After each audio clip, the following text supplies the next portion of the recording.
గుంటూరులో రోడ్ల నిర్మాణంపై కేంద్ర మంత్రి పెమ్మసాని చంద్రశేఖర్ సమీక్ష.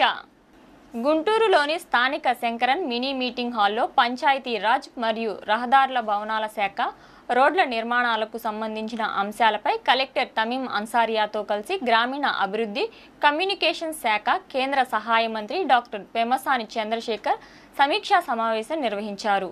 ఈ సందర్భంగా డాక్టర్ పెమ్మసాని చంద్రశేఖర్ మాట్లాడుతూ ఆర్ఎండ్బి మరియు పంచాయతీరాజ్ శాఖలపై ఈరోజు సమీక్ష నిర్వహించామని తెలిపారు.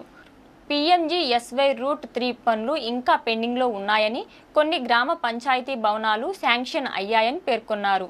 నాబార్డ్ గ్రాంట్ మరియు మన్రేగా పథకం కింద అనేక పనులు పెండింగ్లో ఉన్నాయని ఆయన వెల్లడించారు. కార్పొరేషన్ పరిధిలో ఉన్న అనేక ఆర్ఎండ్బి రోడ్ల వర్షాల కారణంగా పాడైపోయాయని, రోడ్లన్నీ తమకు అప్పగిస్తే లోకల్ ఫండ్ సేకరించి రోడ్ల నిర్మాణానికి సహకరిస్తామని అధికారులకు సూచించినట్టు తెలిపారు. ముఖ్యంగా ఆర్ఎండ్బి పరిధిలోని రోడ్లను మున్సిపల్ కార్పొరేషన్కు అప్పగించమని కోరామని ఆయన అన్నారు. నాబార్డ్ సంబంధిత 16 పనుల్లో 6 ఇంకా ప్రారంభం కాలేదని, గుంటూరు అమరావతి రోడ్డు నిర్మాణానికి 6.30 కోట్లు మంజూరయ్యాయని, త్వరలో పనులు ప్రారంభమవుతాయని ఆయన ప్రకటించారు. జాతీయ ఉపాధి హామీ పథకం కింద మంజూరైన పనుల్లో 115 పైగా పనులు ఇంకా ప్రారంభం కాలేదని, ప్రతి పనిని కలెక్టర్ గారు ఎప్పటికప్పుడు సమీక్షిస్తున్నారని ఆయన పేర్కొన్నారు.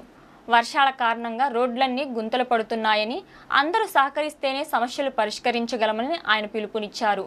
ఈ సమావేశంలో Guntur corporation mayor Ravindrababu, JC Ashutosh Srivastava, GMC commissioner Puli Srinivasulu, R and B SE Srinivasamurthy, EE Vishwanath Reddy, DE Chinnayya తదితరులు పాల్గొన్నారు.